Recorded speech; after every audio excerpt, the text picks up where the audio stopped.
Swamiji was already married. Raghavendra Swamiji was married, and they lived a very elite life. So Raghavendra Swamiji is known for the intellectual capability, you know, and taking people together with reference to the intellectualness. Okay, whatever we talk about pavadas and miracles, whatever he had done, it's only a sequel. It comes obiter in law. They say obiter dicta, said by the way, something like that. So when we see Raghavendrateerth Swamiji, right from his birth until the day he attained the Brindavanam, he has taken people along with him. In fact, let me give a very small example. He used to tour places because a sannyasi is supposed to not be in one place one night. He has to be traveling. So Raghavendra Swamiji, wherever he went, there was not, there was no much, like today's advancement. They had to go there, they had to prepare everything, and they had to take alms from the Vaishnava houses only, not from any other houses. So what should they do? Many places Vaishnavas were not there. Hari Sarvottama Vaishyotama people who believed were not there. So what he used to do, he used to go to that place and he used to do Vadi Nigraha on Dvaita, Advaita, Vishishta, Advaita, and then convince them that Dvaita Siddhanta is one of the best Siddhanta. And after doing that only, he used to, and all these Vadas used to go across for hours together. Then he used to collect alms from them and then prepare food, the Naivedya, and then he used to serve every people. And there was two things what he used to do. Here, he used to go to the place, not only that, talking about Hari Sarvottama and Vayu and the world is real, and talking about Sri Jagadguru Madhvacharya and the Anuyayis, messages. So this is what Raghavendra Swamiji used to do. So that shows Raghavendra Swamiji used to take everybody together. In the sense, irrespective of the caste, creed, or tribe, he used to talk about the God. See, our prime, this one, what Raghavendra Swamiji has showed is that the inclusiveness doesn't doesn't say we are all one. He says we have to be one, and we have to go along with the people one, whatever they want. It is something like that. And Raghavendra Swamiji has a very vast amount of grammatical, knowledge. In fact, how much knowledge he had with reference to the, Veena and the instruments, Veena instruments and other instruments as well. He also had the very deep depth, in-depth Gnana on grammar. So what is the message that Raghavendra Swamiji is giving is that you should know the basics first. When you know the basics, you can really, come up in life. So this is where our Raghavendra Swamiji gives a great message. What about the incarnation? See, it is something like this. You have to convert negative into positive. Even if you're demotivated, the demotivation should become a addicted motivation. See, for example, he was late to give the tulsi and flowers to Brahmadevaru. So in Satyaloka. So Brahmadeva said, you have to go to the Bhuloka and serve for some years. He said, how can I see, having seen the 5-star, 7-star, how can I see a slum? Something like that. So Bhuloka is such a wretched Bhuloka. If you do sadhana, it is the best. If you do not do sadhana, it is the worst. So especially for people who are living in very, very elite and living with very big people like Brahmadeva and all, if they come and live with ordinary people, imagine their fate. So he converted, he once again spoke, Brahmadeva again blessed him and said, no, whatever you're going to do is going to do very good only, don't worry. So he came to Bulaka, and also, he was a Balik Raja, he was also Shankukarna. I mean, these are all great avatars which comes in Bhagavatam. Even there, he had a lot of inclusiveness, and he also gave a lot of bodhanam, and he also wherever, even while the avatar of Shankukarna or the other avatars, he was giving bodhana and also talking about Hari Sarvottama and Vajotma. So the bottom line is, whatever we are, wherever we are, however we are, it is Bhagwan Sri Hari and Lahar Kahai and Parashukla Treru. That's Lakshmi Devi, Brahma Vayagudu, and Saraswati Bharati Devi. So this is where we need to concentrate. And also the Taratamya. And the next Avatara, of course, was Vyasarajuru.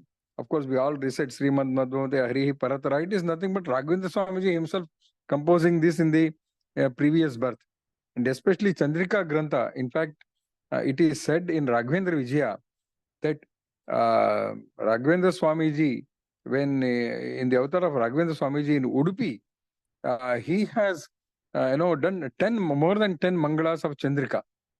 So that is the greatness. So he utilized every minute, of his in a very big way. And especially after being, Raghavendra Swamiji only we know, what all, he has done in this sense. First of all, though being coming from a very elite family, and later on, he used to do upas because he had nothing to eat. He had nothing to, even how he used to do was he used to go to Matam. He used to teach Pata there. And he used to teach Pata and take Tirtham from Swamiji and put the Angaraksha on his head and then come back home. See, one of the biggest thing what he has given the message is, Matha is not for eating. Matha is for Pata Pravachana. Matha is for Jnana. Of course, stomach is also important, but we cannot take Matha for granted. Yes, we are going to, have something there. The main purpose of Matha is Jnana. The main purpose of Matha is knowledge. And even Swamiji, we never used to know that he was fasting for so many days because they had nothing to eat. In fact, if Raghavendra Swamiji today, on Aradhana days, even another other days, they are feeding crores and crores of people across the globe. I mean, can't we think that Raghavendra Swamiji could not produce even one morsel of food for him and his family? He could have done it. But still he said, no, no, no. See, we have to utilize our personal competence for God and not for our own selves. So that selfishness was not there. And many times, he had a very small kid, a very small Krishnacharya, a very small child, his wife Saraswati. They were so cooperative. And they also used to do upavas along with Raghavendra Swamiji. And believe it or not, at one time, the magnanimous of Raghavendra Swamiji can be known that one time they had only 3 or 4 vessels. Even that 1 or 2, 3, 4 vessels were broken, So one day a robber came and took away even that broken vessels also. So somebody said, no, why don't you lodge a complaint with Maharaja? Why don't you lodge a complaint? He said, no, see, when that person has come to my home and he has, taken away these broken vessels, imagine his fate, how much poor that fellow should have been and what was his need. So that is the magnanimity of Raghavendra Swamiji. No, it is not. See, he could have given complaint. He could have, done big hallagula, but he didn't. So that is a gnani, how he thinks and how we think. So is the biggest difference.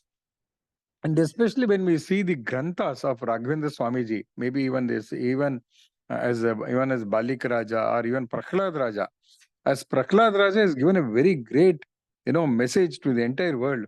Your father may be bad, your mother may be bad, anybody may be bad, but mother was not bad, father was very bad. But he knew there were two, Jiva Dvaya in his father.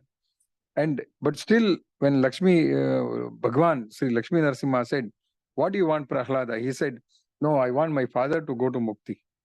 He's such a great soul was Raghavendrateerth Swamiji, even when he was, even Kritiyuga, Dwapara and Kaliyuga as well, no? And he said, especially the Navavida Bhakti, Shravanam, Kirtan, Vishnu, Arjuna, Padasam, Sakyam, Madhyam, Dasam, Sakyam, Atma Nivedanam. So that is a very great message, that Navavida Bhakti itself, when we start chanting that daily, we get a lot of bhakti towards Bhagwan Sri Hari and whatever. So, Raghavendra Swamiji, even as Prahlada, even as Vyasaraja, Pramana Chandrika, the Grantha Traya, what we call, it was something great. And imagine after doing Sudha Mangala, people do Chandrika Mangala. I mean, that is the greatness. Not that Sudha is lower, no. When you have done Sudha, so the sequel to that is Chandrika, which you can understand Sudha better in a more better manner. So see, he went on, giving went on giving in a sublime way, accepting the earlier gurus. He never should, I am very great, I am very, because he has written more than 50 granthas. And Hindu Enage Govinda was composed in Udupi.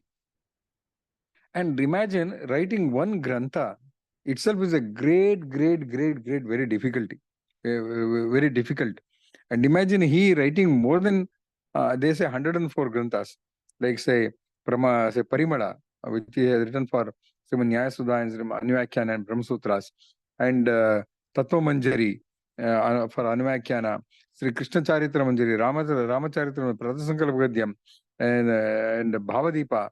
And imagine the number of granthas and everything when you go deep into it. Let me give a small example of the intellectual capability of Raghavendrateerth.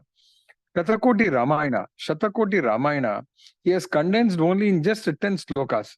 Can anybody do it? It is only Raghavendra Swamiji can do it. And he says, I have done this because of my Guru, Sri Jagat Guru, Sri Madhwacharya's Anugraha, Sri Sudindra Tirtha, Sri Vijendra Tirtha, Surendra Tirtha's Anugraha, and Sri Tikacharya's Anugraha, and Sri Madhwacharya's Anugraha, Sri Vedavyas's Anugraha. Imagine Shatakoti Ramayana getting condensed into just 10 slokas and not leaving even one sequence of entire Ramayana. And what about Mahabharata? Krishna Charitra Manjari is entire thing about Srimad Mahabharata. Once again, he has not left any sequence of Mahabharata, and he's written everything in Sri Krishna Charitra Manjari. Especially when we see Nadi Tarathamya Stotra. See, people, we take bath and come back, but he has written even Nadi Tarathamya Stotra. Nadi Tarathamya Stotra has gone so in depth. He says every sloka, every story of every Nadi, every river, and such a great, he has not left even a single. And what about Rigveda?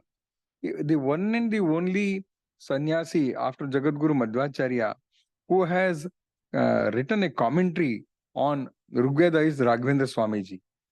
Of course, our Madhvacharya has written Rugbhashya, but Raghavendra Swamiji has written commentary on Rigveda and Pauman Sukta.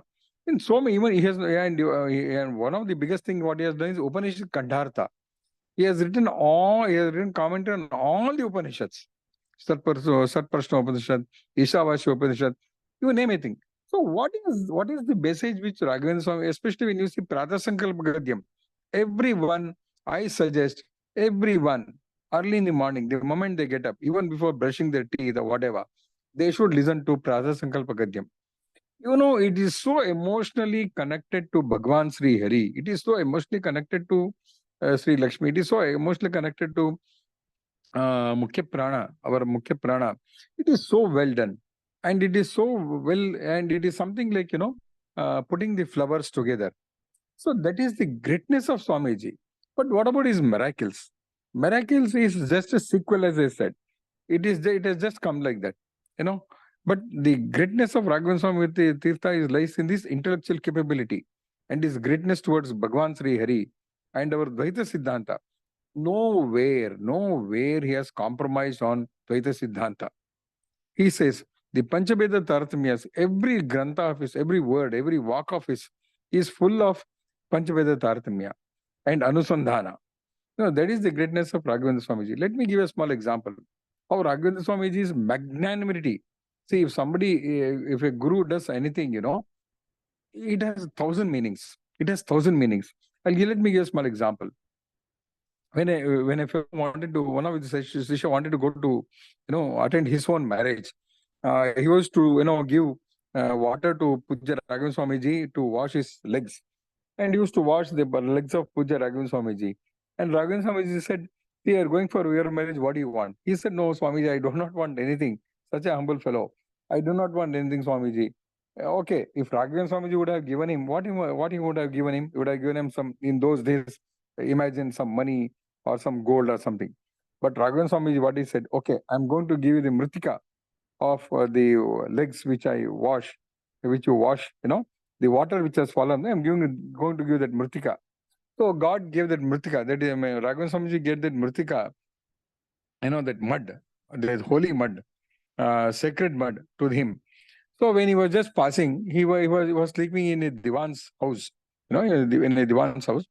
And there one Brahma Rakshasa had come to eat the child of the Divan, a grandchild of the Divan. It was not able to do because of the Mritika which Raghavendra Swamiji had given. It was so powerful. The Brahma Rakshasa said, "No, please go away, my dear fellow. I want to eat that child. I am very hungry. Because of that Mritika, I am not able to even enter the Desai house." So that is the, and later on, Desai came out, what is happening. Then he said, "I have come here to sleep, and I have Mritika of Raghavendra Swamiji, and this Brahma Rakshasa is talking like this." Then the Desai realizes the greatness of Mritika of the um, of Raghavendra Swamiji, and he conducts the marriage of that fellow who had gone and slept there. So that is one more thing is one more person who was totally ignorant. Pedda Narayana. He doesn't know anything. Doesn't know how to read. Danakayanor ವರಷ್ಟು ಆ ಥರ.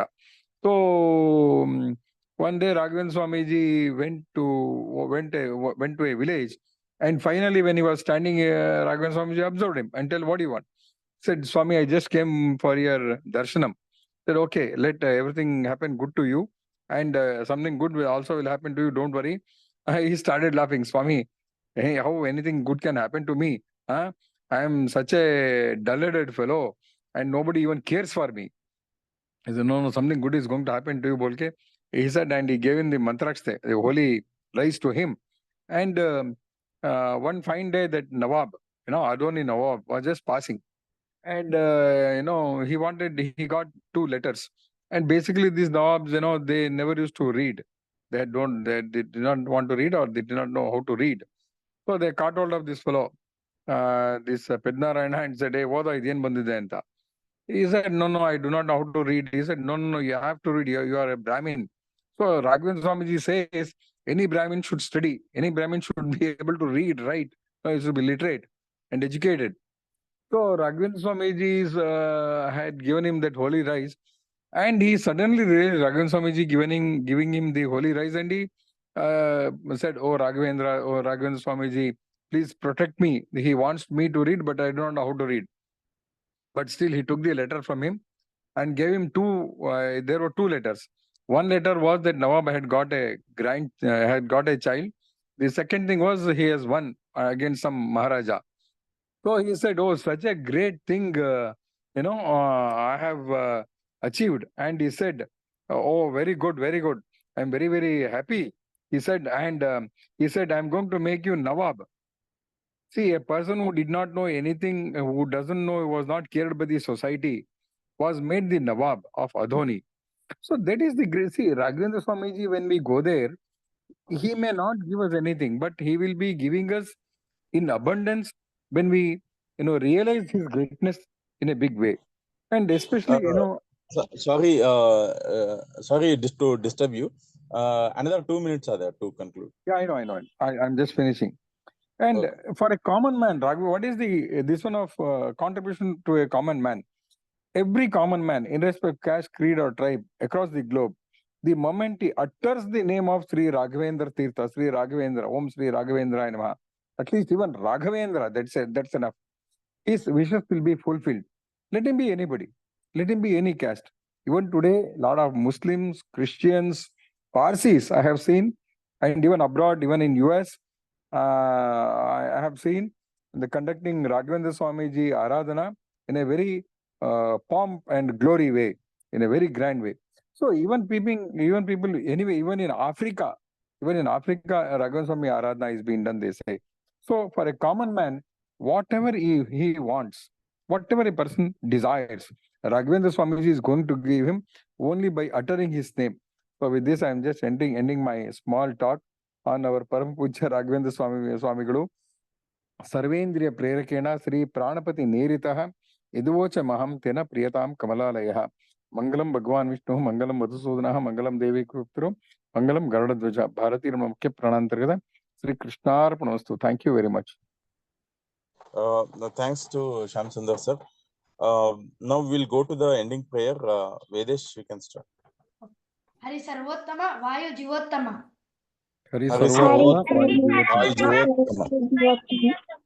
श्रीमन्मध्वमते हरिपरतरः सत्यं जगत्तत्त्वतो श्रीमन्मध्वमते हरिपरतरः सत्यं जगत्तत्त्वतो भिन्ना जीवगणा हरे रणचरा नीचोच्च भावं गता भिन्ना जीवगणा हरेरनुचराः नीचोच्च भावं गताः। मुक्तेर्नैज सुखानुभूतिरमला भक्तिश्च साधनम् मुक्तेर्नैज सुखानुभूतिरमला भक्तिश्च साधनम्।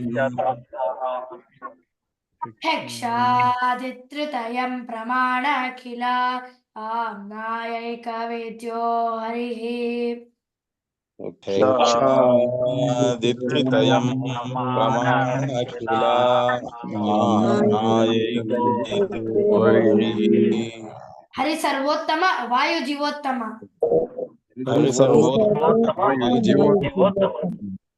Thanks to Shyam Sundar sir. Thanks to everyone. Tomorrow at 7:30.